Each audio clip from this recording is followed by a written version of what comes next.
우리 성도님들께서는요, 이 품격이라는 이 단어를 많이 들어보셨을 거예요. 이 품격이란 뜻은요, 잘 알고 계시듯 사람의 인격, 수준, 그리고 말과 행동의 가치를 의미하고 있습니다. 사람들은요, 이 품격이라는 단어를 정말 동경을 해요. 그래서 각자 나는 품격 있는 삶을 좀 살고 싶어, 나는 품격 있는 크리스찬이 되고 싶어, 이렇게 품격이라는 단어 앞에 열심히 또 본인의 가치를 위하여 노력을 한다는 것입니다.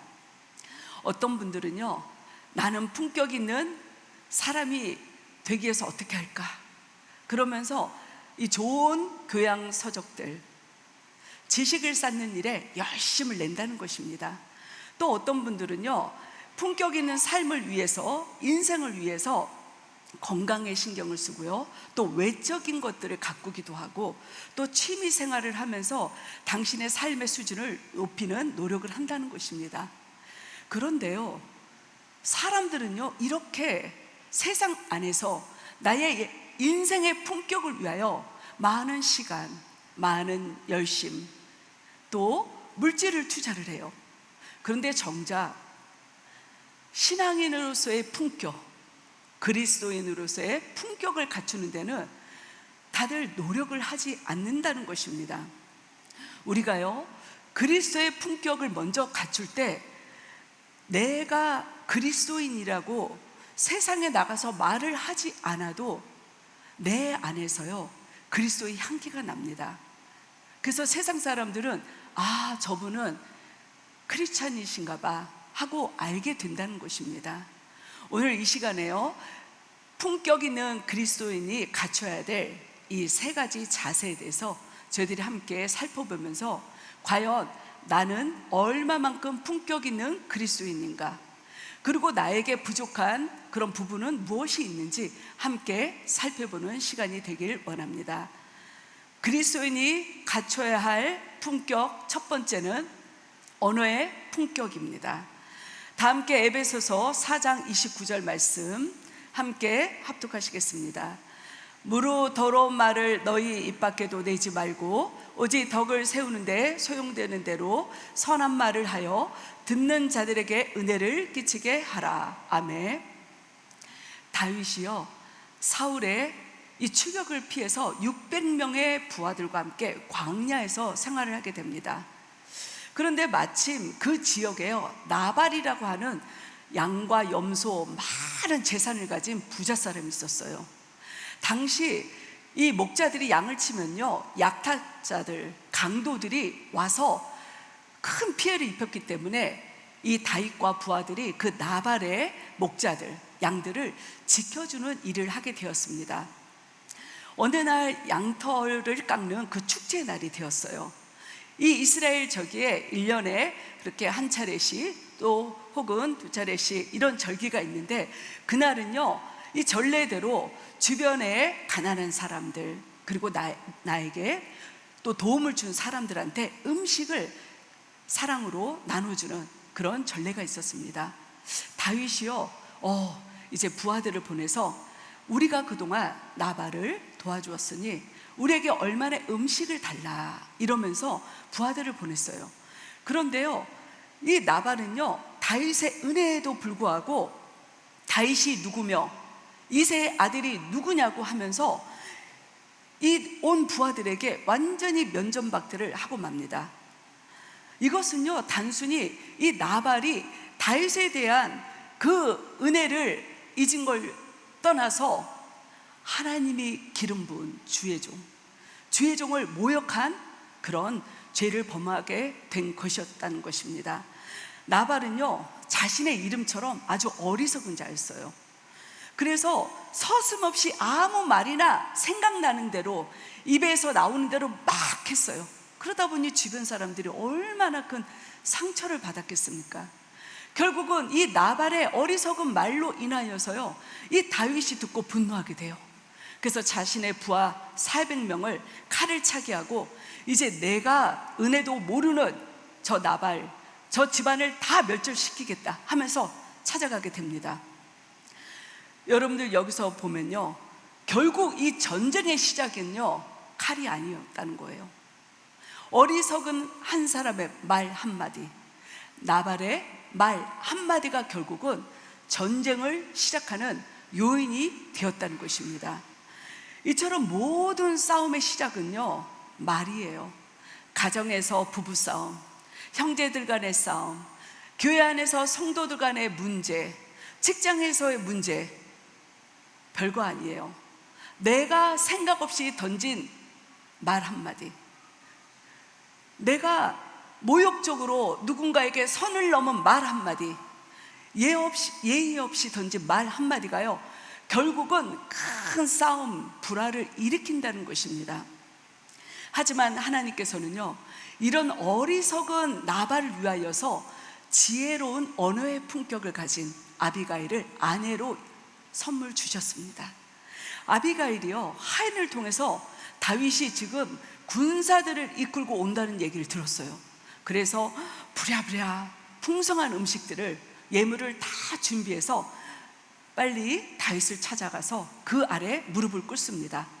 그러면서 다윗 앞에 여호와께서 반드시 내 주를 위하여 든든한 집을 세우실 것입니다 하면서요, 다윗이 장차 왕이 될 것을 믿음으로 아름답게 고백했다는 것입니다. 이 나발로 인해서 분노에 차 있던 다윗은요, 이 아비가일의 부드러운 말, 존경의 말, 그런 말을 듣고 분노가 수그러들어서 이 칼을 다시 꽂았다는 것입니다. 아비가일은요, 다윗 앞에 남편을 변명하지 않았어요. 구구장장 어떤 핑계도 대지 않았어요.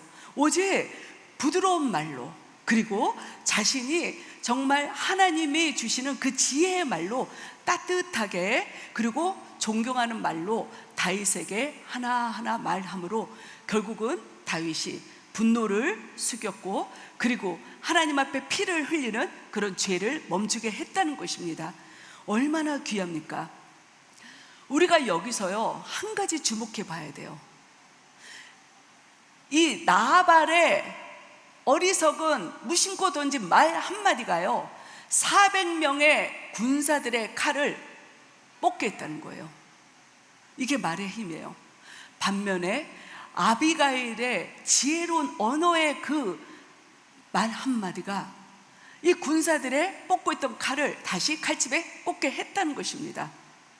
이것이 바로요, 그리스도인의 언어의 품격이고요, 말의 능력이라는 것입니다. 예수님께서 마태복음 12장 34절에서 마음에 가득한 것을 입으로 말함이라, 이렇게 말씀을 하셨어요. 이 말은요, 우리들의 입술이 곧 사람의 그 마음을 나타내는 것이다. 그래서 사람들이 죄송해요, 제가 말실수했어요, 이렇게 말하잖아요. 그것은요, 그 사람의 마음에 이미 이런 생각들이 지배하고 있다는 것입니다. 우리 사랑하는 성도님들께서는 얼마나 언어의 품격을 갖고 계십니까? 그리고 우리 사랑하는 성도님들의 말씀 한마디 한마디를 통하여서 남편과 아내들, 그리고 자녀들, 또 주변의 직장 동료들과 교회 성도들, 주변의 연약한 분들이 얼마나 힘을 얻고 선한 영향력을 받고 있습니까? 하나님께서는요, 우리들의 품격 있는 이 말 한마디를 통하여서 아비가일처럼 누군가를 살리는 그런 도구로 쓰임받기를 원하고 계신다는 것입니다. 그리고 우리들의 사랑의 언어 이 한마디를 통하여서 하나님의 뜻을 이루길 원하고 계신다는 것입니다. 사랑하는 성도님들의 언어 속에 그리스도의 향기가 가득해서요, 여러분들이 한마디 한마디 하실 때마다 누군가가 눌려있던 자리에서 살아나는 그런 복음의 역사, 그리스도의 향기가 아름답게 맺혀질 줄 믿습니다. 할렐루야. 그리스도인이 갖춰야 할 품격 두 번째는요, 성품의 품격입니다. 다 함께 골로새서 3장 12절 말씀 함께 합독하시겠습니다. 그러므로 너희는 하나님이 택하사 거룩하고 사랑하는 자처럼 긍휼과 자비와 겸손과 온유와 오래 참음을 옷 입고. 아멘. 어느 날 다윗의 아들 압살롬이요, 이 외적으로 화려한 그 외모, 뛰어난 언변력으로 백성들의 마음을 사로잡아요. 그러면서 그 마음에 교만이 들기 시작하면서 내가 아버지를 몰아내고 왕이 되리라 하는 그런 마음이 틈타서 결국은 반역을 일으키게 됩니다. 이 다윗이요, 아들이 반역을 일으켰다는 소리를 들어요. 얼마나 슬펐겠어요. 그러면서 예루살렘에서 만약 압살롬의 군대와 다윗의 군대가 전쟁을 벌이며 백성들이 피해를 받으니까 그러면 안 돼. 다윗은요, 백성들을 정말 사랑했어요. 그래서 자신이 급하게 왕궁을 빠져나갑니다. 그는요, 이 머리를 완전히 가리면서 이 맨발로 눈물을 흘리고 그리고 감난산으로 올라갔습니다. 이것은 하나님의 징계를 받아들이는 겸손의 마음이었고요, 그리고 자신의 죄를 돌아보는 회개의 자세였고, 하나님을 의지하겠다는 그런 믿음을 보여주는 그런 자세였습니다. 이 블레셋 장군 골리앗을 다윗은 물맷돌 하나로 물리쳤던 용감한 왕이었어요. 그리고 이스라엘을 통일시켰어요. 주변에 강대한 그 적국들을 다 물리친 위대한 왕이었어요. 그랬던 왕이 한순간에 아들의 반역으로 인하여 도망자 신사가 되었을 때 자신의 인생이 얼마나 비참했겠습니까? 다른 사람도 아닌 아들로 인하여서. 이렇게 비참한 상황 가운데 있었는데요, 더 비참한 것은요, 다윗이 도망을 다니는데 사람들이 도와주지 않아요. 왜 그러냐면요, 혹시라도 아들 압살롬이 완전히 왕권을 장악했을 때 만약에 내가 다윗을 도와주다가 혹시라도 압살롬 앞에 내가 반역자로 되며 나는 내 생명이 위험한데 하면서 사람들이 다윗을 도와주지 않았다는 것입니다. 그런데요, 길리앗에 사는 바르실레라는 그 사람이 이 모든 자신의 위험을 무릅쓰고 다윗 왕을 끝까지 섬겼다는 것입니다. 이 당시 바르실레는요 30세였어요. 80세였어요. 이는 연로하고 힘도 없었지만요, 그는 다윗이 마하나임에 도착했을 때 자신이 갖고 있는 그 재산을 모두 챙겨서 침상, 음식, 치즈, 보리, 꿀, 이런 모든 것들을 다윗과 그 함께한 일행 부하들이 먹을 수 있도록 풍족하게 제공을 했다는 것입니다. 다윗처럼 소망이 없을 때, 우리가 만약에 다윗처럼 인생의 절망의 낭떠러지에 나뭇가지 하나 붙잡고 있을 때 누군가가 이렇게 바리셀레처럼 우리를 섬겨준다며 우리에게는 얼마나 이게 큰 위로와 소망이 되겠습니까? 마침내요, 이 압살롬이 이 반역을 일으켰는데 그게 다 물거품으로 되고 끝납니다. 그래서 다윗이요 마침내 왕궁으로 다시 복귀하게 돼요. 그럴 때 바리셀레한테 이런 이야기를 합니다. 당신이 나와 함께 왕궁으로 갑시다. 당신이 나를 도와주셨으니까 이제는 제가 왕궁에서 당신의 남은 삶을 책임지겠습니다. 함께 가세요. 그런데요, 바리실레는요, 내 나이가 80세고 내가 하나님께 받은 은혜, 왕께 받은 은혜가 이것만으로도 족하기 때문에 저는 괜찮습니다. 정중히 사절했다는 거예요. 그러면서 자신의 아들 감함을 또 데리고 가서 은혜를 베풀어 달라고 그렇게 이야기를 했다는 것입니다. 이것이 바로 그리스도인이 갖춰야 될 성품, 그 성품의 품격이라는 것입니다. 바르셀레처럼요, 누군가가 어려운 상황에 있을 때 우리는요 함께하는 사람이 되어야 돼요. 그리고 그 사람을 섬겼을 때요, 어떤 조건이나 대가를 요구하지 않고 아낌없이 나눠주는 것입니다. 그리고요, 나의 세대에서만 잘 먹고 잘 사는 것이 아니라 내 자녀들의 세대, 그 다음 세대를 위하여서 축복을 빌어주는 그런 사람들이 바로 그리스도인의 품격을 갖춘 그 성품의 귀한 크리스찬이라는 것입니다. 오늘날 많은 사람들은요, 이 섬김을 열심히 해요. 그런데요, 그 뒤에서 뭐라고 하냐면요, 내가 이만큼 섬겼는데 왜 저 사람은 알아주지 않아? 내가 이만큼 봉사하고 나눠주는데 왜 받은 사람은 나에게 따로 고맙다고 말을 하지 않지? 이렇게 받은 거에 대해서 보상을 받으려고 하는 심리가 있다는 것입니다. 이런 모습은요, 하나님이 기뻐하시는 그리스도의 성품이 아니에요. 마가복음 10장 45절에서 예수님께서는요, 제자들에게 인자가 온 것은 섬김을 받으려 함이 아니라 도리어 섬기려 하고 자기 목숨을 많은 사람의 대속물로 주려 함이니라, 이렇게 말하면서요, 당신은 섬김의 왕으로 왔다고 말씀했다는 것입니다. 예수님은요, 이 땅의 왕이세요. 하지만요, 섬김의 왕으로 오셨기 때문에요, 결코 섬김을 받지 않으셨고요, 마지막 십자가에서 섬김의 절정을 이루셨다는 것입니다. 우리 성도님들께서 성경책을 한번 이렇게 읽어보세요. 예수님께서 가난한 사람들 섬기셨어요. 소외된 사람들 섬기셨어요. 병든 자들, 귀신 들린 자들 고쳐주셨어요. 성경 어디 부분에도요, 예수님께서 생색을 내신 거 하나도 없어요. 섬기시고 보상을 받으려고 하는 부분 한 곳도 없다는 것입니다. 예수님은요, 이처럼 최고의 성품을 가진 그런 귀한 인격의 인격체를 가지신 분이셨다는 것입니다. 하나님께서 우리들에게 원하시는 성품은요, 바로 이런 거예요. 예수님의 성품을 우리들이 닮아가는 것. 우리 성도님들께서는 얼마만큼 예수님의 성품을 내가 닮았다고 자부하십니까?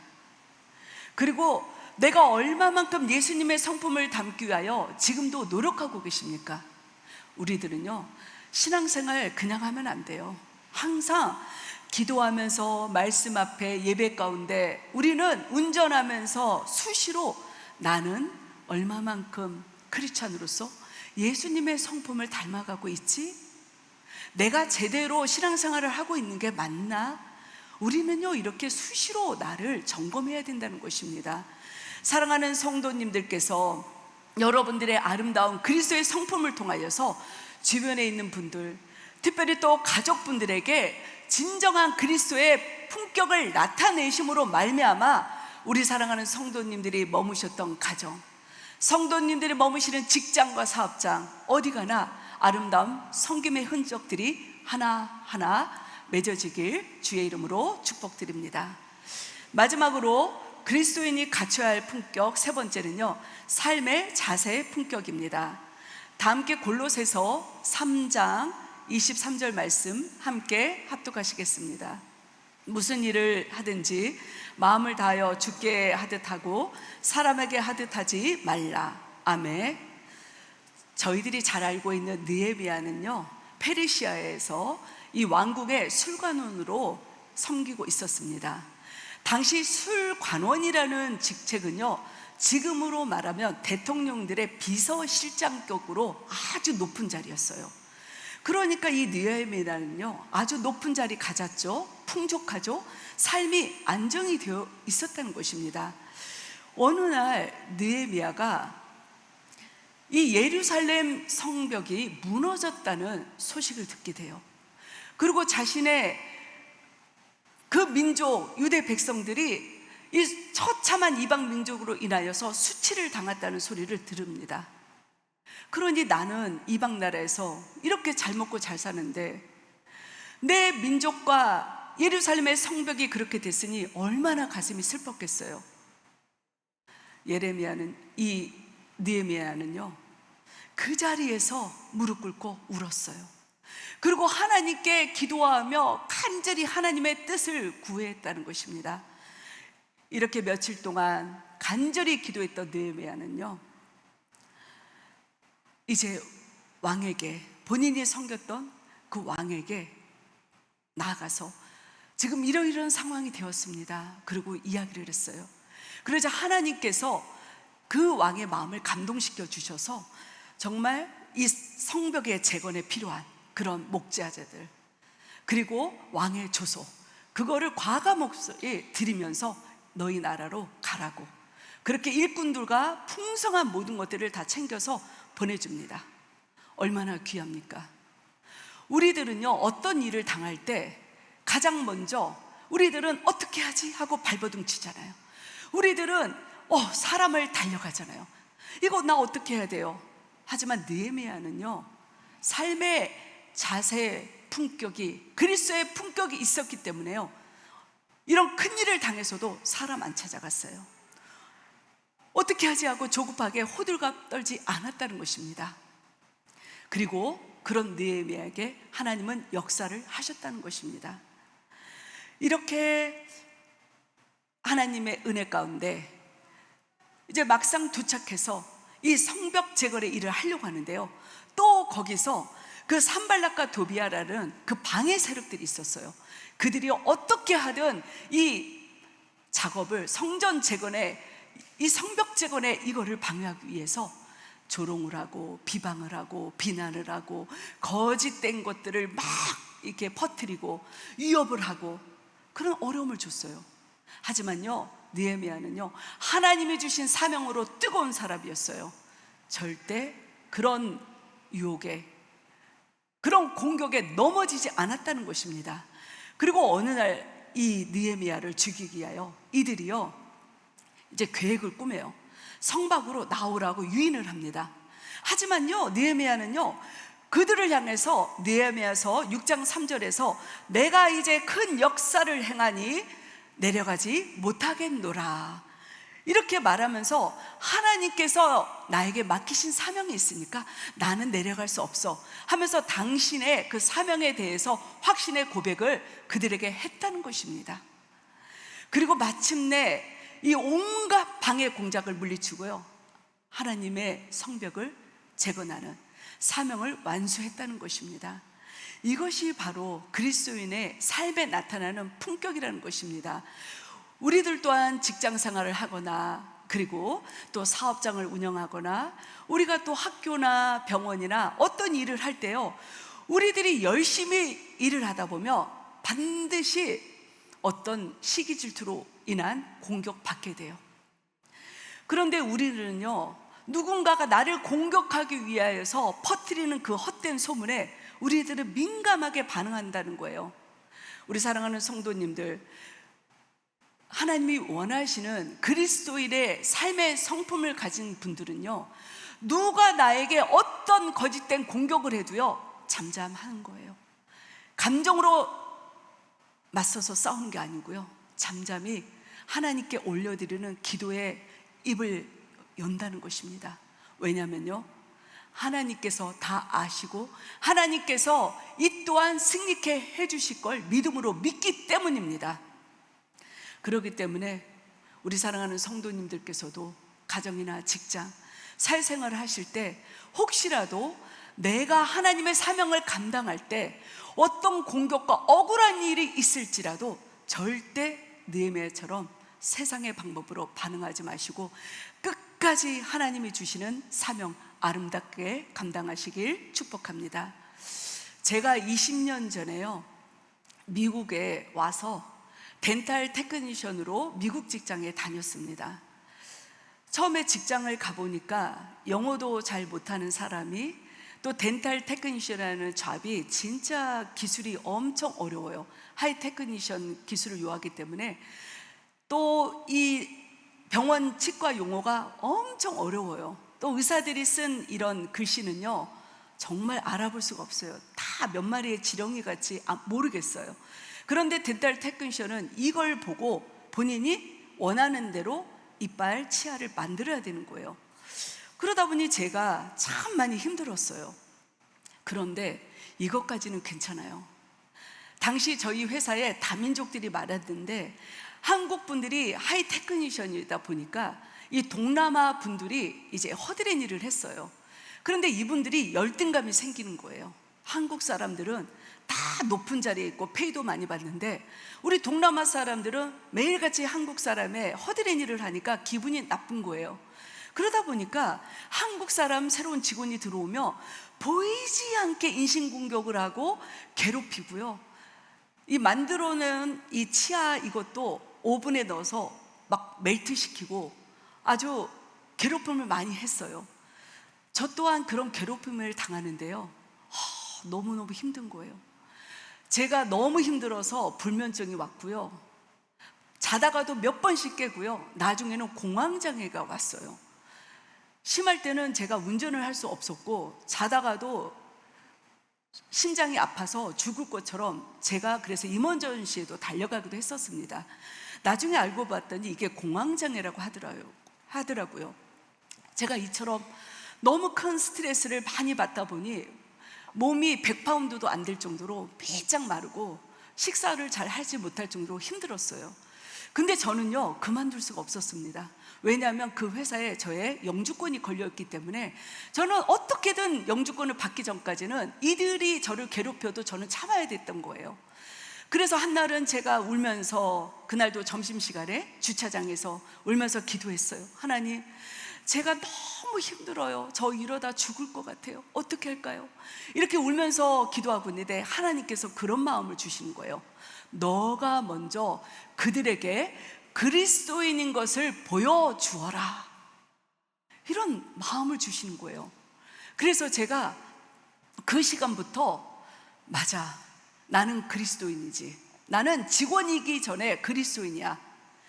저들이 얼마나 열등감이 많았으며 얼마나 저들이 상처를 받았으며 저렇게 한국 사람에게 괴롭힘을 줄까? 오히려 밉지가 않은 거예요. 하나님이 주시는 그 음성 앞에 제가 이제 그들이 긍휼해지는 거예요. 그래서 제가 기도하게 되었어요. 그러다 보니까 이제 그들이 예쁘고 좋으니까 하나하나 관계의 다리를 맺어가고, 제가 저의 바쁜 업무 일정을 빼서 그들의 일을 많이 도와줬어요. 심지어는 제가 퇴근 시간이 지나도 퇴근하지 않고 누군가가 남아있으면 그들의 업무를 내가 함께 도와줄게 하고 도와주고, 또 그 동남아 계열의 또 새로운 직원이 오면 이 테크니션 쪽은 기술을 안 가르쳐 주거든요, 서로. 그래서 다들 마다하는데 제가 자원해서 내가 나의 테크니션을 가르쳐 주겠다, 테크닉을. 그러면서 제가 트레이닝을 또 자원해서 가르쳤어요. 그러다 보니까 어느 날 그 동남아 계열에 계신 분들 중에 최고의 이렇게 이제 우두머리격인 분이 한 분 있어요. 그분이 저한테 오는 거예요. 미자, 너는 다른 한국 사람하고 다른 것 같아. 그러면서 저한테 다르다고 이야기하는 거예요. 그럴 때 제가 뭐라고 했겠어요? 나는 크리스찬이야, 딱 이 말 했어요. 그랬더니 그 뒤로부터 이들이 저에게 대하는 게 달라지면서 제가 수요일날, 금요일날 당시 찬양팀으로 섬기고 있었는데, 이제 웬세이나 프라이드 되면 미자, 너 프레스팀 하러 가야지, 내가 너의 맡은 일을 다 해줄 테니까 너 빨리 가, 너 철치 늦잖아, 빨리 가, 빨리 가, 이러면서 이들이 저를 도와주면서 베스트 프렌드가 된 거예요. 저는요, 이 일을 통해서 우리가 삶 속에서 내가 그리스도인인 것을 보여주면 바로 이것이 그 어떤 영적인 강한 무기보다도 큰 능력이 되는구나, 저는 그때 깨닫게 되었습니다. 우리 사랑하는 성도님들, 하나님께서는요, 내가 입술로만 나는 필라 행복한 교회에 다녀요, 나는 권사고요, 우리 남편은 안수 집사고요, 저는 거기 열심히 봉사하는 성도예요, 이렇게 이야기하는 것보다도요, 우리가 삶 속에서 저 사람은 뭔가 다르네, 저 사람은 뭔가가 숨은 뭔가 향기가 있어, 그것이 무엇일까? 이처럼 믿지 않는 분들이 우리를 보고 뭔가가 다르구나, 그리스도인이어서 달랐구나, 이렇게 믿지 않는 누군가가 인정을 해줄 때 우리는요, 온전한 그리스도의 품격으로, 그리스도의 그 삶의 품격을 갖는 그런 크리스찬이 된다는 것을 제가 알게 되었다는 것입니다. 우리 사랑하는 성도님들, 다 함께 요한복음 13장 35절 말씀을 마지막으로 함께 합독하시겠습니다. 너희가 서로 사랑하면 이로써 모든 사람이 너희가 내 제자가 된 줄 알리라. 아멘. 예수님의 성품을 닮은 크리스천들은요, 예수님을 닮아가는 예수님의 제자들은요, 삶 속에 언어의 품격이 있습니다. 삶 속에 성품의 품격이 있어요. 그리고 삶이 세상 사람들과 다른 그런 자세, 마음가짐, 그런 행함에 품격이 있다는 것입니다. 우리 사랑하는 성도님들이 저에게 소망이 있다면 우리 필라행복감교회 모든 성도님들이요, 예수님만 믿는 데서 끝나지 말고 교회 밖을 나가서도 사랑의 언어의 품격이 있었으면 좋겠어요. 고급진 수준의 언어가 있었으면 좋겠습니다. 여러분들 안에 온유한 그런 성품이 있었으면 좋겠습니다. 그리고요, 여러분들의 아름다운 섬김, 삶의 아름다운 그 모습을 통하여서 여러분들이 귀하게 그리스도의 향기로, 그리스도의 편지로, 그리스도의 대사로 아름답게 쓰임받는 게 저의 소망입니다. 우리 귀한 품격을 가진 우리 사랑하는 귀한 성도님들이 되실 줄 믿습니다. 할렐루야. 우리 앞뒤 좌우에 계신 분들과 함께 인사 나누겠습니다. 우리 성도님은 품격 있는 그리스도인이십니다. 우리 집사님을 통하여 예수님의 품격이 느껴집니다. 할렐루야. 귀한 그리스도의 품격을 가신 우리 귀한 성도님들 한 분 한 분을 주님의 이름으로 축복하며 이 시간 함께 기도하시겠습니다. 할렐루야. 주님, 참으로 감사합니다. 우리가 예수님을 믿는다 하면서도 무늬만 크리스찬이었던 걸 회개합니다. 우리의 입술이 세상과 구별되게 하여 주시옵소서. 우리들에게 언어의 품격이 있게 하여 주시옵소서. 우리들의 삶의 성품에 격하지 않게 하시고 분노내지 않게 하시고 온유한 그런 성품이 되게 하여 주시옵소서. 우리들의 삶의 자세가 아름다운 하나님의 그리스도의 향기와 편지와 대사가 될 수 있도록 하나님 저희들을 붙잡아 주시옵소서. 이제는 품격 있는 그리스도인으로, 품격 있는 우리 성도님으로 끝까지 삶 속에서 아름답게 승리하여 주님께 영광 돌리기를 원하오며 이 모든 말씀 우리 주 예수 그리스도의 이름으로 기도드렸습니다. 아멘. 이 시간 가능하신 분들은 일어나셔서 함께 찬양하시겠습니다.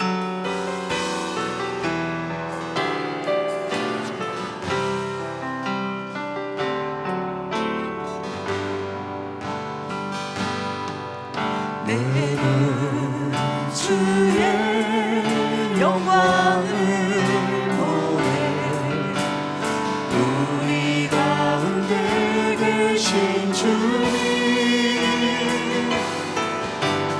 그 빛난 영광 온 하늘 덮고 그 찬송 온 땅 가득해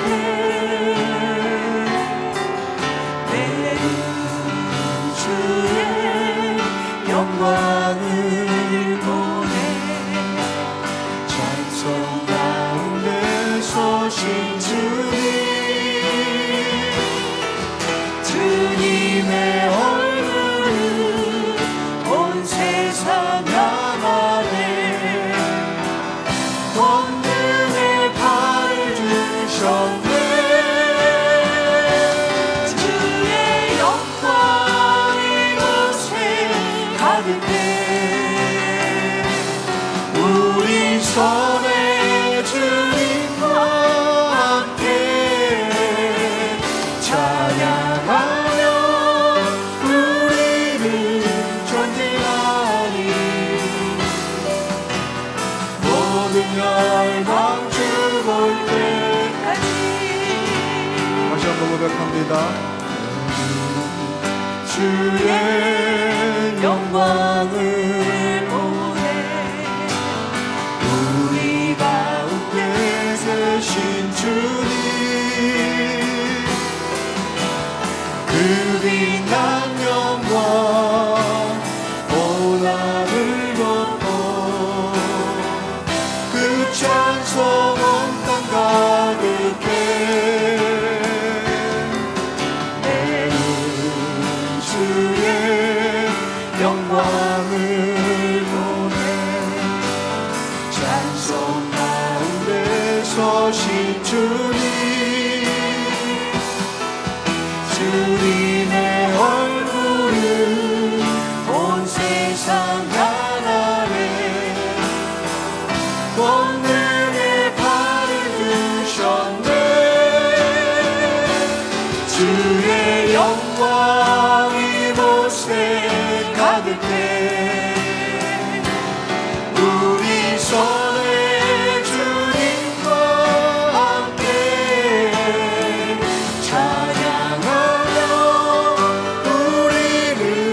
천지